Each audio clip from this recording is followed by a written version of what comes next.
Welcome to the Razors Inc. podcast with your host, Jonathan Farini. It seems there's a new reality TV show popping up every week these days. But as we've learned, so-called reality TV shows like Survivor, Big Brother, Naked and Afraid, and so many others are hardly based in reality. However, that's not to say that TV hasn't produced some truly authentic, human, and real moments. So pour yourself a drink, pull up a chair, and hear Jonathan's take on movies, television, and today, real TV. Here's your host, Jonathan Farini. There's a certain kind of television that doesn't just entertain. It ambushes you. It doesn't rely on stars or elaborate sets or even a script in the traditional sense. It thrives on unpredictability, on human reaction, on that thin line between reality and performance. And when I trace the lineage carefully, I found a fascinating thread from Candid Camera of the early 60s, which I grew up watching, to a syndicated program called Cheaters, to Jackass on MTV, which many of you know. 3 shows, 3 eras, but one radical idea, and that is the public is the content. Let's start at the beginning. It's the 60s. I'm a kid, and I'm watching Candid Camera, which was created by a man named Alan Funt, who is also the host. A complete answering service, but without a switchboard. Our main purpose in presenting this film is to show you 2 wonderful young ladies. Here they are. Will you hold on just a minute, please? Sure. Good night. Al's Plumbing Service, hello. Al, please. My sink is running over. I need him right away. Just a minute. What is your name, please? My name is Miss Buchanan. Buchanan? Yes. Okay, as soon as he comes in, I'll tell him to call you. Thank you. Hello, Omega Office Machines. Can I help you? Yes. I'd like to check on the order that you have. Will you hold on just a minute, please? Seamless. Hello? Al's Plumbing?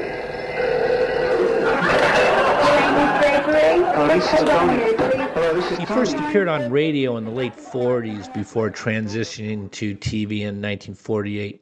But it would go on to run in various incarnations across multiple decades, primarily on networks like CBS, but later in syndication, stretching into the early 2000s. It's one of the longest running and most quietly influential programs, I believe, in television history. And that's why I'm recording this podcast, because it's often been overlooked within the annals of television history. Funt himself was the original host and later was joined by figures like his son Peter Funt. The production company was deceptively simple: hidden cameras, ordinary people, and a setup designed to provoke confusion, humor, or mild social discomfort. For instance, elevators that didn't behave correctly, strangers who violated unspoken rules of public content, situations that forced participants to confront their own expectations of normalcy. A lot of the episodes involved hapless people that were brought in by temp agencies. The first day on the job, and they were confronted with all kinds of mayhem. There were some notable stars that appeared in some of these episodes, and I believe one of them was Woody Allen. I love you, exclamation point. I must have you, 2 exclamation points. You are everything to me, 3 exclamation points. The world revolves around you, question mark. After revolves around you? After, yes, please. I adore you and remain, what should I remain? You're writing the letter. It's not a funny letter, is it? I'm sorry, but I just never expected to take a letter like this. It's just... Is it a funny letter? It's not funny if that's the way you feel about someone, but I would think that you would sit down and write a letter like this yourself. Oh, well, I composed it. Right, but you're not going to typewrite a love letter, are you? Well, what is it? It is a love letter. I certainly am. I mean, you're going to type a love letter to someone? It's an electric typewriter. That's not the point. What do you mean it's an electric typewriter? That's not personal. It won multiple Emmy Awards and, more importantly, embedded itself into our cultural DNA. The term "smile, you're on candid camera" became a kind of shorthand for the revelation that reality had been manipulated. But why did it work, Jonathan? Because it tapped into something primal, the authenticity of unscripted human reaction. What more do you want? In a television landscape of polished performances, this was raw. But here's the key. Crucially, it was inexpensive. No stars, minimal crew, no sets, beyond the real world. The public, unknowing, untrained, became both actor and audience. And this is the 60s, early television. By the 1960s, a period which was defined by shifting social norms and a growing skepticism toward institutions. I've talked about the two 1960s before in my podcasts. How when between 1966 and 1967, the 60s turned from "I Want to Hold Your Hands" to acid rock. Candid Camera felt almost subversive. You know, there were episodes where you really did feel empathy for the participants. And actually, you know, at this very moment, I am channeling cruelty, actually. You'll just have to watch it. Sounds you hate to hear. And we go first to a spa where people get massages. And this woman is waiting for her massage. Listen.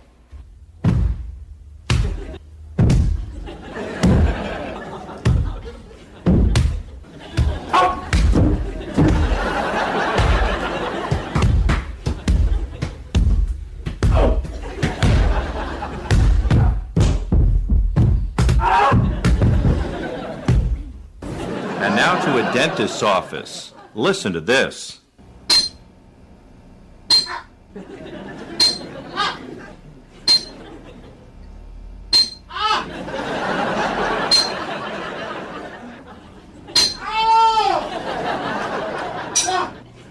Actually, as I channel it and those episodes that I describe as cruel, you could look at Candid Camera almost as a exercise in sadism. That's a strong word, but you just have to watch it for yourself. So let's fast forward a few decades, and the same question takes on a sharper, more confrontational edge with the program Cheaters. You can feel in your heart when something's not right. No other woman has made me feel the way she does. You don't do this to the people that love you. I can live with the truth, but I can't live with lies. I'm lost. I feel like I'm by myself. This is not the way we're supposed to end. I will get to the truth. I know this isn't easy. I can't take it anymore. It premiered in 2000 and was created by a guy named Bobby Goldstein. Cheaters was produced out of Dallas, not Hollywood, and distributed primarily through syndication rather than a single major network. That alone is very telling, folks, because it was designed to be nimble, to exist outside the traditional gatekeeping structures of network television. The premise was simple, almost brutally. Investigate suspected infidelity and confront the accused on camera. It was hosted initially by a guy named Tommy Habib and later by a guy named Joey Greco. And now, I think the great-grandson of Clark Gable. A massage therapist used to being hands-on, Kelly Torres feels her boyfriend slipping from her grasp. Needing help, Kelly turns to Cheaters, the professional purveyors of truth. I'm Clark Gable, and this is Cheaters. The show leaned heavily into confrontation, spectacle, and emotional volatility. But, you know, we were voyeurs. We were voyeurs to ugliness, you know, infidelity. What I didn't care for was the program, and it was all economic, I get it. It was, I think, about 95% shot in and around Dallas. I believe there were some episodes where they shot inside Los Angeles, and I think they learned the hard way. I'm just surmising that it was better to say close to home. LA was just too volatile. But if Candid Camera was about playful deception, Cheaters was about exposure, pun intended. Hidden Cameras again played a central role, but the tone shifted dramatically. Instead of benign social experiments, the show utilized betrayal, anger, and public humiliation. The unsuspecting participants weren't just confused, they were furious, and the audience wasn't just laughing, they were judging.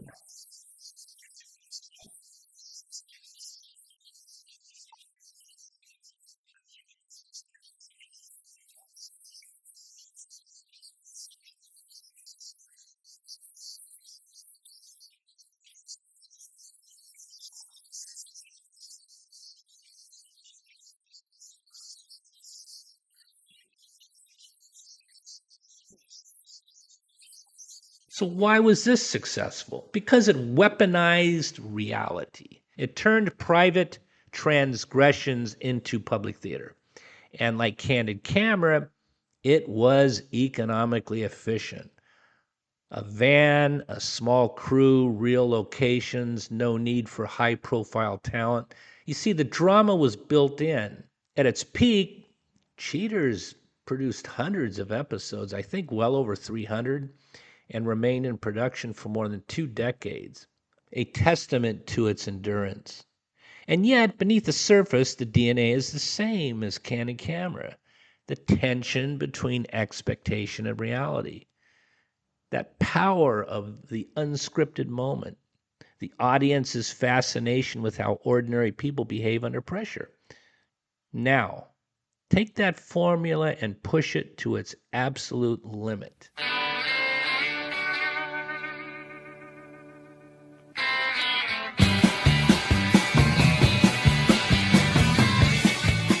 Talk about Jackass. It premiered in 2000 on MTV. It was created by Johnny Knoxville, Jeff Tremaine, and Spike Jonze. But unlike the 2 other shows, the core cast, Knoxville, Steve-O, Bam Margera, were recurring figures. But at the outset, they were largely unknown. What they did, however, was anything but conventional. My name is Johnny Knoxville, and today I'm going to jump the LA River. My name is Johnny Knoxville, and this is the High Five. Me and the boys are about to do a little duck hunting. Whack, whack, whack, whack, whack, whack, whack. Ho! Oh, shit!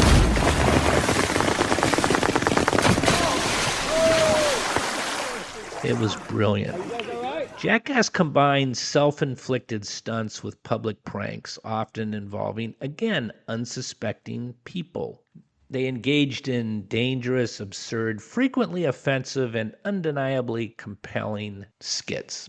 Shopping carts launched into traffic, fake confrontations in public spaces, physical comedy and sexual comedy pushed to the brink of real harm in some instances and, uncomfortable sexuality.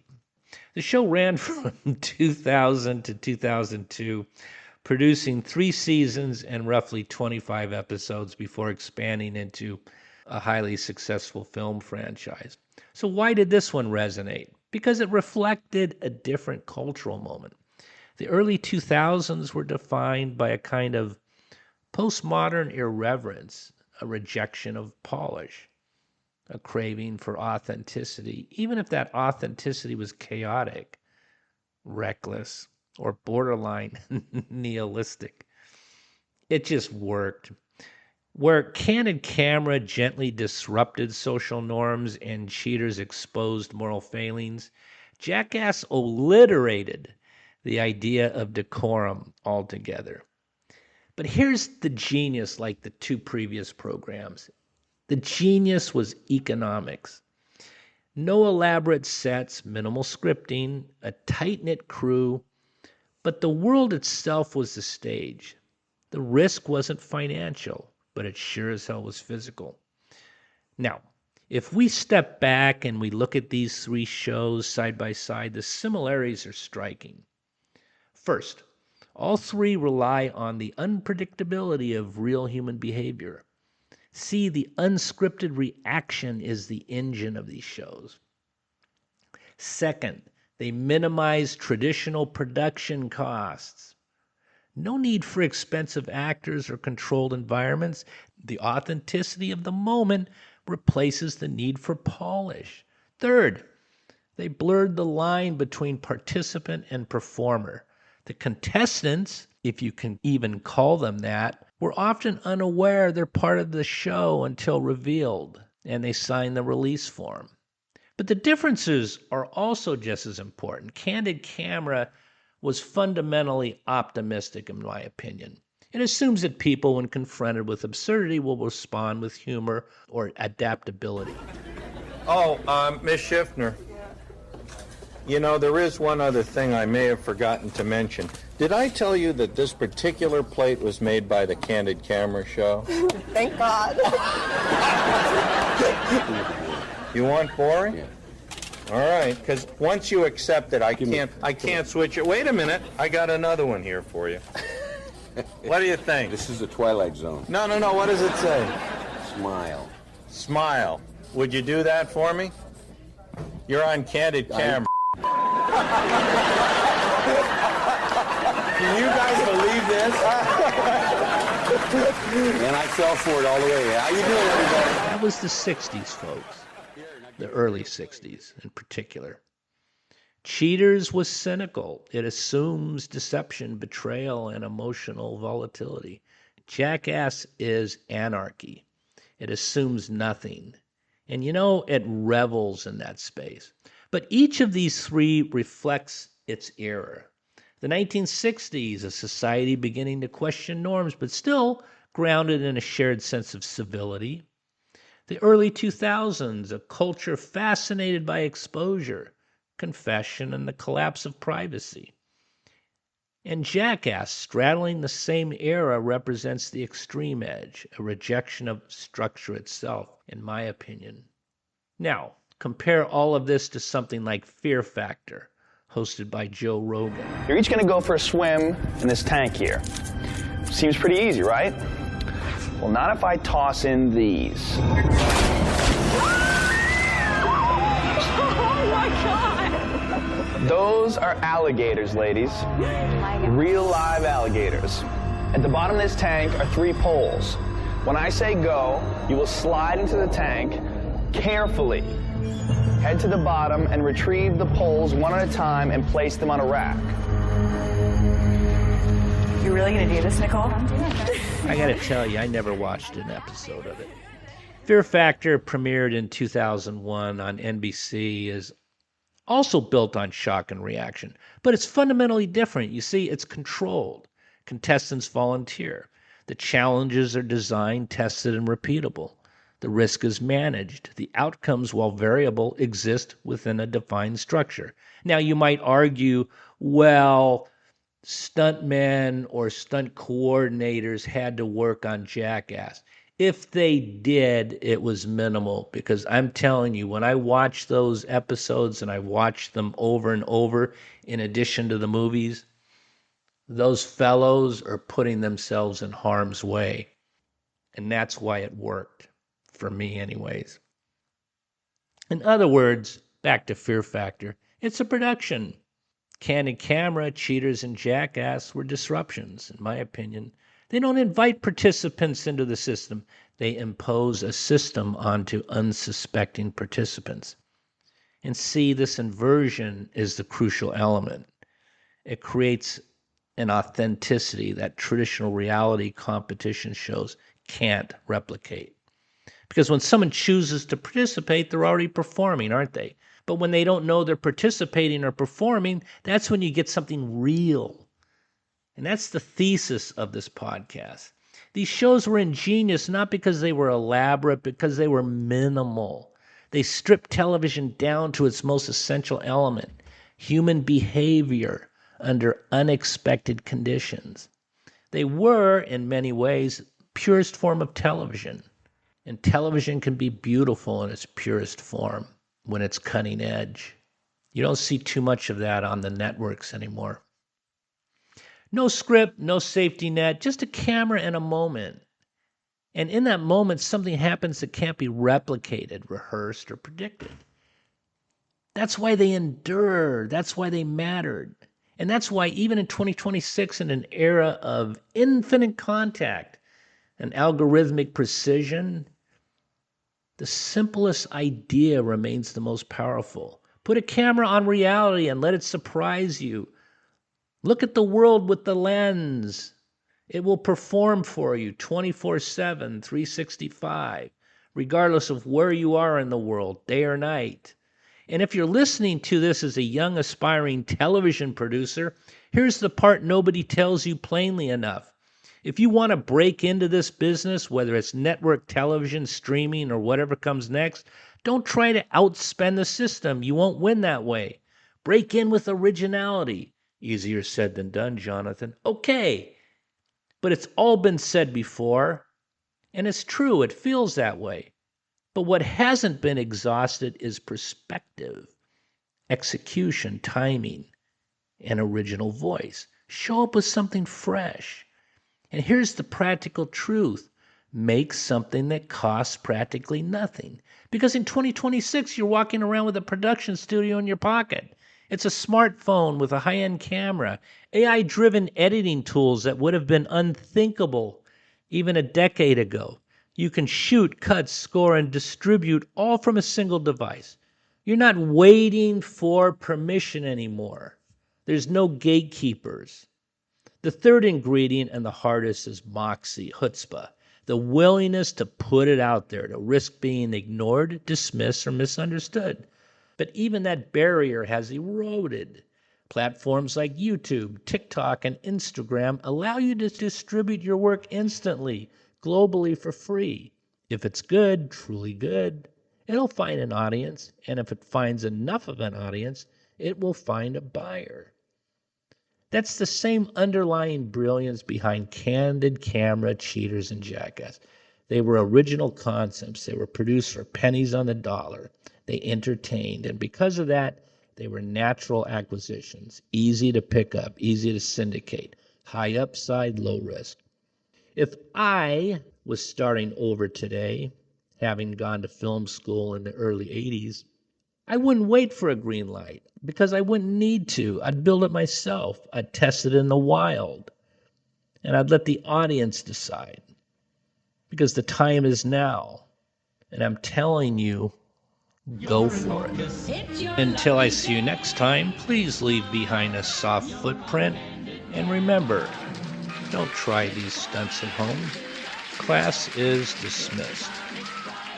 And to add one more show to the lexicon of hidden camera/social experiment series, you have to consider What Would You Do?, produced by ABC News, that explores how everyday people react in awkward situations.